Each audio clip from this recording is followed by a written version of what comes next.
Позитивной динамики в سەرۆکی رووسیای ڤلادیمیر پۆتین بریار دا بڤکشاندنا هێزا رووسی ژناڤخاکە سووریێ نەخاسم گۆگەرا دووەمین یا دانوستاندنên Cinêv Sisê dest pêkirine. Serokê Komîta Têkiliyên Derve di Encûmena Niştimaniya Kurd li Sûriyê enekesê dibîne ku sedema sereke ji wê biryarê re ku rêkeftineke di navbera Amerîka û Rûsyayê de ye.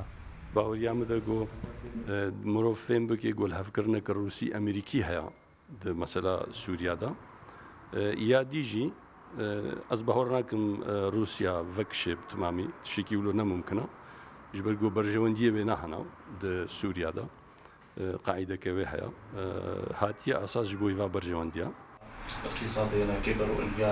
Ji aliyekî dîva nûnerê Partiya Yekîtiya Dîmokratiya Kurd li Sûriyê El-Wehda li Herêma Kurdistanê dibîne ku vekşandina Rûsî di demekê de hat ta ku ew biba weke fişarekê li ser hikûmeta Sûriyê û ew çareseriya siyasî û hikûmeteke veguhêz qebûl bike.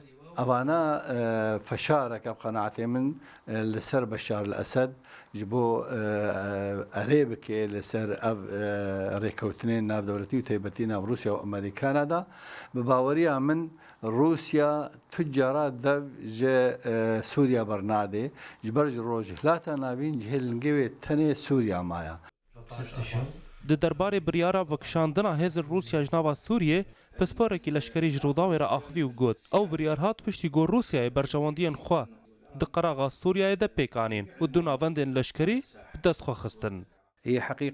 Di rastiya xwe de ew vekşandina hêzên beşdar di şerê bejayî de Rûsyê perjewendiyên xwe bi cî kirin û du navendên xwe yê leşkerî li Hemêmîm û Tertos çêkirin.